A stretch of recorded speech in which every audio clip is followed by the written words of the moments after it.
Sona garden. Hi అండి, welcome to Sona garden. మొన్న మా పాపకి తలనీలాలు ఇచ్చాం కదా విజయవాడలో. సో ఇప్పుడు తనకి థర్డ్ బర్త్డే వస్తుంది. మంత్ ఎండింగ్ March 30కి థర్డ్ బర్త్డే వస్తుంది. అంటే 4 పడ్డట్టు కదా. సో 4 పడితే అక్షరాభ్యాసం చేయించకూడదంట, మరి 5th చేయించాలంట. ఈ పిల్లతో వేగలేకపోతున్నాం, స్కూల్లో వేసేయాలి. సో కాబట్టి అక్షరాభ్యాసం చేయించేద్దాము, 4 రాకముందే అక్షరాభ్యాసం చేయించేద్దామని చెప్పేసి అనుకుంటున్నాము. సో ఆ అక్షరాభ్యాసం వీడియో ఇదనమాట. మా ఊర్లోనే సరస్వతి మాత ఆలయం ఉందండి. సో అక్కడ ఈ అక్షరాభ్యాసాలు ఎప్పుడు జరుగుతూ ఉంటాయి. సో అక్కడే పాప అక్షరాభ్యాసం కూడా చేద్దామని చెప్పి హంసిని తీసుకుని వెళ్ళాము. ముందు రోజు వెళ్ళాము. సో సామూహికంగా కూడా జరుగుతున్నాయి. సో మీరు ఇండివిజువల్గా పంతులను తీసుకొచ్చి చేయించుకుంటానన్నా మాకు ఓకే అన్నారు. తీరా వెళ్ళి చూస్తే ఆ రోజు ఎంతమంది ఉన్నారు అసలు అక్కడ. అందుకే ఒక పెద్ద లిస్ట్ కూడా పెట్టారు. ఆ లిస్ట్లో ఉన్నవి తీసుకొచ్చేయాలి, పురోహితులకి ఎంత ఇవ్వాలి, టైం చూసుకొని మీ ముహూర్తం టైంకి వచ్చేస్తే వాళ్ళు చేయించేస్తారని చెప్పారు. చాలామంది ఉన్నారు. మేము వెళ్ళేసరికి ఆల్రెడీ ఒక టర్న్ స్టార్ట్ అయిపోయిందనమాట. సో మాకు ఇచ్చిన లిస్ట్ ప్రకారం ఇంట్లో ఉన్నవి కొన్ని తీసుకెళ్ళామంటే బియ్యము, అటుకులు, ఇవి తమలపాకులు, వక్కలు, ఇవన్నీ చాలా పెద్ద లిస్ట్ ఇచ్చారు. సో ఆ లిస్ట్ అంతా తీసుకునేసరికి మాకు 1000 రూపీస్ పైన అయ్యింది. ఈవెన్ టవల్, వాళ్ళకి పెట్టడానికి పసుపు, గంధము, కుంకుమ, కర్పూరం, ఇవన్నీ పూజకి కావాల్సినవన్నీ. అవి కాకుండా సరస్వతి మాత ఫోటో, పూలదండలు, పువ్వులు, విడిపూలు, చాలా పెద్ద లిస్టే చెప్పారు. ఇంకా పొద్దున్నే బయలుదేరుతున్నాం కాబట్టి పిల్లలకి ఏం పెట్టకుండా తీసుకురాకండి, మీరు కూడా కడుపు నిండా తిని రండి, ఉపవాసాలుండి చేయాల్సిన పూజ ఏం కాదు అని చెప్పారనమాట. సో వెళ్ళే ముందు దేవుడికి దండం పెట్టుకొని కొంచెం టీ తాగేసి బయలుదేరాము. సో చూడండి, మేము వెళ్ళి ఇంకా మామిడాకుల మధ్యలో మాకు దారిలో కనిపించాయి కొబ్బరి బొండాలు, కొబ్బరికాయలు కూడా చెప్పారు. ఈలోపు మధ్యలో పచారీ దగ్గర అన్నీ కావాల్సిన పూజ అన్నీ కొనుక్కున్నాం. ఇప్పటికే బండి నిండిపోయిందనమాట. సో అవి తెచ్చుకోవాలి. సో కొబ్బరికాయలకని మా అత్తయ్య అటువైపుకి వెళ్ళారు. మా హంసి త్వరగా రా, లేట్ అయిపోతుంది నాని అని పిలుస్తూనే ఉంది. అంటే అన్నీ ఒకచోట దొరకలేదు. మేము సడన్గా అనుకున్నాం కాబట్టి మళ్ళీ మాకు కుదరలేదు. అవుతుందంటే మళ్ళీ నాకు ఈ మంత్ ఎండింగ్కి హంసి బర్త్డే ఉంది. సో 4 వచ్చేస్తుంది, అప్పుడు చేయించడానికి అవ్వదు. వెళ్తే ఇంట్లో మగాళ్ళతో పెట్టుకున్నాం అంటే అవ్వదు, మనం వెళ్ళి చేయించేద్దామని చెప్పేసి ఇంకా ఫిక్స్ అయిపోయాం అనమాట. సో ఆ పూజకు కావాల్సిన షాపింగ్ అంతా మార్నింగే చేసుకొని మాకు 10:58కి టైము వెళ్ళిపోయాము అక్కడికి. బయట టిఫిన్ చేసి వెళ్ళిపోయాము. సో వెళ్ళేసరికి చూడండి ఎంతమంది ఉన్నారనమాట ఇక్కడ. సో ఒక అటెంప్ట్ జరిగిపోయింది. సో నెక్స్ట్ అటెంప్ట్కి కూర్చోవాలని చెప్పేసి అనుకున్నాము. వాళ్ళు అయిపోయిన తర్వాత మేము కూర్చున్నాము. వాళ్ళు పంతులు గారు మైక్లో చెప్తున్నారు పూజ ఎలా చేయాలి అనేది. సో ఆయన చెప్పేది ఫాలో అవుతూ మేము రెడీ చేసుకుంటున్నాం అనమాట. నేను తీసుకొచ్చిన బియ్యాన్ని కింద పెట్టి వేసుకుని టవల్ తెచ్చాము కదా కొత్త, దాని మీద బియ్యం పోసి దాని మీద సరస్వతి మాత ఫోటో పెట్టి ఆ ఫోటోకి దండ వేసి పువ్వులు, తర్వాత పసుపు గణపతిని చేసుకోమన్నారు ముందుగా. అక్కడే దీపపు కుందులు అవి తెచ్చుకోమన్నారు, అక్కడే దీపారాధన చేసుకోమన్నారు. సో అగరత్తులు కానీ మిగతావి ఏమన్నా వెంటనే తీసేసుకుంటున్నారు, ఎందుకంటే సామూహికంగా చేస్తున్నాం కాబట్టి ఇబ్బంది అవ్వకుండా ఉండటం. అంటే బయట గుళ్ళలో ఎలా ఉంటుంది తెలియదు, మన ఇంట్లో చేసుకుంటే మన పూజారి గారు అంత చెప్తే అంత ఇస్తూ ఉంటాము. ఇక్కడ గుడి మెయింటెనెన్స్కి గుళ్ళో చేసుకుంటున్నందుకు ఒక 200 ఇవ్వాలి. మనకి పూజ చేయించిన పూజారి గారికి 700 మినిమం స్టార్టింగ్ 700. అంతకుమించి మీ శక్తి కొలది ఇవ్వాలనుకుంటే ఇచ్చుకోవచ్చు, కానీ మినిమం 700కి తక్కువ ఇవ్వకూడదు అనమాట. సో పూజ చేసేటప్పుడు 116 పెడతాము. కొంచెం మళ్ళీ తమలపాకుల మీద పెట్టిన వాళ్ళు కొంచెం చేంజ్ పెట్టమన్నారు. సో అదంతా కూడా ఇచ్చేసాము. మీరు 700కి మించి ఎంతకన్నా ఇవ్వాలనుకుంటే ఇవ్వచ్చు. మినిమం అంటే దీనికి ఫీజు చేయించినందుకు 700. చెప్పాలంటే బయట కన్నా చాలా తక్కువే తీసుకుంటున్నారు. మనం ఇంట్లో పెట్టుకుని చేయించుకుంటే ఒక 5000 మనకి పే చేయాల్సి వస్తుంది. 700 పెట్టామండి. 700 కాదండి, మంత్రపుష్పాన్ని 100 రూపాయలు, ఇప్పుడు 700లోనండి. లేదు ఈసారి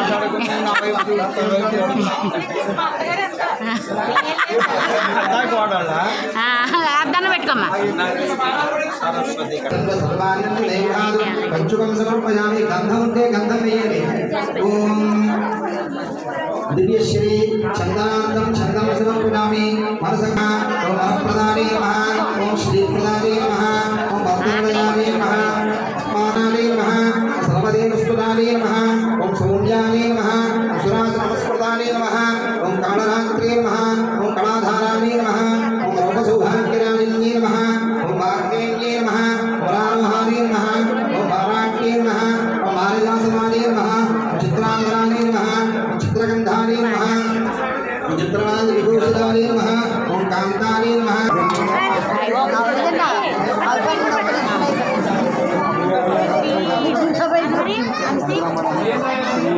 శ్రీ కనుక ఓం నమః.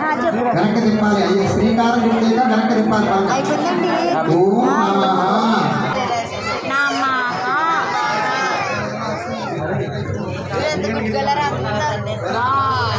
Very good. దాన్ని బట్టి మీరు పెద్ద చదువుకోవాలి.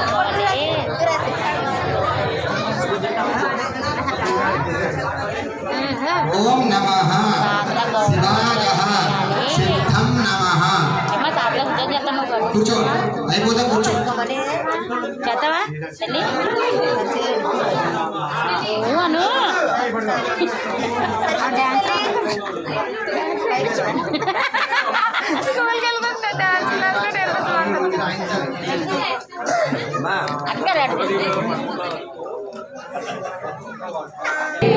గట్టిగా చెప్పాలి. జై సరస్వతి మాతాకి, భారత్ మాతాకి.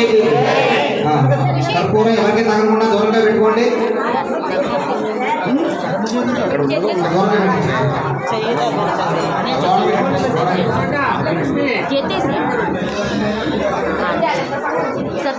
దూరంగా పట్టుకొని కుడి చేతి మీదుగా మనం ప్రదక్షిణ చేయండి. ఒక అడుగు వెనక్కి వెళ్ళండి. ఒక అడుగు వెనక్కి ప్రదక్షిణ చేయండి. దాని కాని పాపాని జన్మాంతర కృతాని కాని దాని ప్రశ్నంతే కుడివైపుగా, కుడి చెయ్యి వైపుగా దాని దాని ప్రశ్నంతే క్షణపదే మరే పాపం హుపాకర్మాహం అన్యథా శరణం నాస్తి త్వమేవ శరణం మమ. తస్మాత్ కారుణ్యభావేన రక్ష రక్ష పరమేశ్వరి. ఆత్మప్రక్షణస్కారం సమర్పయామి. కళ్ళగదులు వేసేయండి. ఆత్మప్రక్షణస్కారం సమర్పయామి. శిరస్సు వద్ద నమస్కారం చేసుకోండి. పురసా శరసా మనసా వసదా తథా అభ్యాం కరాభ్యాం కర్ణాభ్యాం ప్రణామోష్టాంగమస్తుతే. భావనయా సాష్టాంగ నమస్కారం సమర్పయామి. కూర్చోండి. ఓం హేరంగాయ నమః. ఓం స్కందపూర్వజాయ నమః. సర్వసిద్ధిప్రదాయకాయ నమః. శ్రీమహాగణాధిపతయే నమః. దానికి షోడశనామభిః పూజాం సమర్పయామి. ఒక 2 సగరవత్తులు వెలిగించండి. 2 సగరవత్తులు చెప్పని వెలిగించండి. ధూపం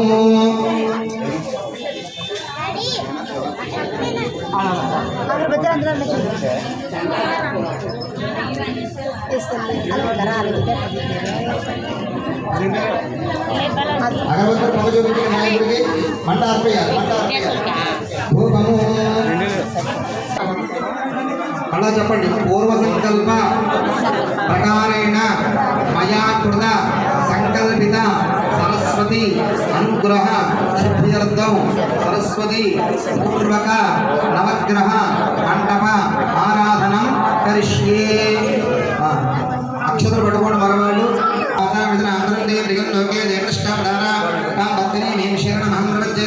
బండ్లో పూలు ఉన్నాయండి బాబు.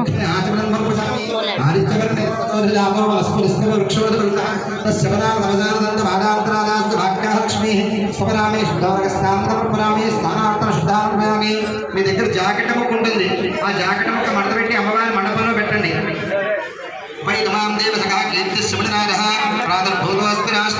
అటుకులు, శనగపప్పు, బెల్లం కంపల్సరీగా ప్రసాదంగా ఉండాలి. అలాగే బిస్కెట్ ప్యాకెట్స్, చాక్లెట్స్, స్వీట్స్ ఏమైనా తెచ్చుకోమని చెప్పారు. సో వాటితో పాటు మా అత్తయ్య పాయసం చేశారు. పూజ అయ్యాక దక్షిణిచ్చి ఆశీర్వాదం తీసుకున్నాక అమ్మవారిని దర్శించుకున్నాం. పూలదండని అలాగే అమ్మవారికి చీర పెట్టాము సరస్వతీదేవికి. మా హస్బెండ్ ఊరు వెళ్ళారండి, రావడానికి అవ్వలేదు. సో మా మామగారికి కూడా డ్యూటీ ఉంది సండే అయినా కూడా. సో ఇంకా మళ్ళీ లేట్ అవుతుందని మేము చేయించేసాము. మా మావయ్య అక్కడి నుంచి వచ్చేస్తానని చెప్పారు టైంకి. ఇలా పూజ అయ్యే టైంకి వస్తున్నానని చెప్పారు. ఇప్పుడు చూడండి పుల్ల దండాలు పెట్టేస్తుంది సరస్వతీదేవికి. మరి తర్వాత ఎలా చదువుతుందో, స్కూల్కి వెళ్తానంటుందో వద్దంటుందో. ఇప్పుడు జాయిన్ చేశాక అదో టెన్షన్. అయిన తర్వాత అక్కడ పిల్లలందరికీ కూడా స్వీట్స్, స్లేట్స్, పెన్సిల్స్, చాక్లెట్స్ ఇవన్నీ ఒకరికొకరు అందరూ కూడా పంచి పెడుతున్నారనమాట. మేము దండం పెట్టుకునే ముందు అక్కడ లైన్ ఉందని చెప్పేసి అంతకుముందే మేము పంచి పెట్టేసాము. సో, ఎవరో తీసుకొచ్చి వేరొకరు ఇస్తున్నారనమాట. హంసి ఆ స్లేట్ పెన్సిల్స్ తనకిచ్చినవి మళ్ళీ తిరిగి ఆ అమ్మాయికి ఇచ్చేస్తుందనమాట.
ఇలా అక్కడ ఉన్న పిల్లలందరికీ కూడా మేము తెచ్చిన మిఠాయిలు, చాక్లెట్స్, బిస్కెట్స్, స్లేట్ పెన్సిల్స్ ఇవన్నీ పంచి పెట్టిన తర్వాత మేము అక్కడి నుంచి కాసేపు వెయిట్ చేసాము. ఈలోపు మా అత్తగారు బిడ్డను దీవించమ్మా అన్నారు.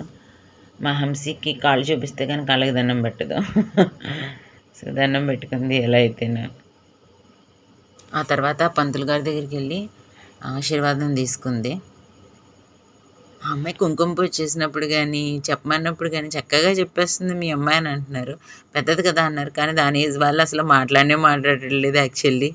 హంసి ఎందుకో డివోషనల్ థింగ్స్లో చాలా యాక్టివ్గా ఉంటుంది. నేను ఎప్పుడు దేవుడి విషయంలో ఫోర్స్ చేయను. తను ఏ వేలో వెళ్దాం అనుకుంటుంది అనేది నేను తనకే వదిలేస్తున్నాను. సో నేను చర్చ్కి తీసుకెళ్తాను, అట్లాగే మా వాళ్ళతో గుడికి తీసుకెళ్తారు. That's her choice. ఇంకా మా మామగారు వచ్చిన తర్వాత దేవుడికి దండం పెట్టుకొని అక్కడి నుంచి ఇంకా బయలుదేరాం అనమాట. సో హంసి అసలు వీడి చూడండి చాక్లెట్ ఇమ్మని చెప్తుంటే పెన్సిల్ ఇచ్చాడు కానీ చాక్లెట్ నేను అస్సలు ఇవ్వను చాక్లెట్ అని వాడు దాచేసుకుంటున్నాడు. వాళ్ళమ్మ గొడవ తీసుకోమని ఏడిపించుకోమ్మ చాలా చాక్లెట్స్ తినాలి వద్దని మా అత్తగారు. చాలామంది పిల్లలకి చాక్లెట్స్ తిన్నవారు కదా అని చాక్లెట్స్ వేరొకరికి ఇవ్వాలంటే బాధేలేండి. అండ్ ఇందాక పూజలో లేరు కాబట్టి మా మామగారు మా పాపతోని రాయిస్తున్నారు. సో ఇంక మేము ఇంటికి వచ్చిన తర్వాత ప్రసాదం మా అత్తగారు పాయసం చేశారు కదా, అవి వీధిలో వాళ్ళకి ఇచ్చాను. సో మా హంసకి విషయంలో ఏం జరిగినా కూడా నేను మా స్ట్రీట్లో వాళ్ళందరికీ ఏదో ఒకటి ఇస్తూ ఉంటాను. సో కాబట్టి సో అక్కడ అటుకుల ప్రసాదం, మేము కొన్న స్వీట్, పాయసము, బిస్కెట్స్ అండ్ చాక్లెట్స్, అరటిపళ్ళు, సో తాంబూలం అనమాట. సో అట్లా మొత్తం స్ట్రీట్లో అందరికీ ఇచ్చాను. మా పింకీ చూడండి, నువ్వు ఈరోజు నాకు ఎందుకు పెట్టట్లేదు, వీధిలో పంచిపెట్టుకోవడంతో సరిపోయింది నీకు అని నా వెనకాలే వస్తుంది. దానికి యాక్చువల్గా కోపం వచ్చేస్తుంది అనమాట. ఈరోజు నువ్వు నాకు బువ్వ పెట్టలేదు, వీటన్నిటిని పెంచుకుంటూ ఉన్నావని. నేను ఇంకా వంట కూడా చేయలేదు, ఈరోజు దానికి పెట్టడానికి లేట్ అవుతుంది, నాన్ వెజ్ లేదు. అండ్ ఆవుకు తినిపిస్తే మంచిది అన్నారు. అనుకోకుండా ఆ గుడి దగ్గరికి అంతమంది ఉండేసరికి వచ్చిందనమాట. వాటికి అరటిపళ్ళు తినిపించాము, బాగానే తిని వెళ్ళింది. కానీ ఆవుని పెంచే ఆయన మాత్రం ఎక్కువ అరటిపళ్ళు పెడుతున్నారు, దాని పరిస్థితి బాగుంటలేదని కోప్పడుతున్నాడంట. కానీ అవి తినడానికి వచ్చేస్తున్నాయి ఇక్కడికి. వీళ్ళందరూ పెడుతున్నప్పుడు అవి ఇష్టంగా తింటాయి కదా, సో ఎక్కువ అరటిపళ్ళు తింటున్నాయి. సో దానికి ఇబ్బంది అవుతుందని చెప్పేసి యజమాని అంటున్నాడు అనమాట. కానీ అదే వచ్చేస్తుంది. సో వీళ్ళందరూ బొట్లు పెట్టి దాన్ని చక్కగా తినిపిస్తున్నారు. చూసారు కదా, మీకు ఈ వీడియో నచ్చిందని అనుకుంటున్నాను. లైక్ చేయండి, షేర్ చేయండి, సబ్స్క్రైబ్ చేయండి. సనగాదేవి.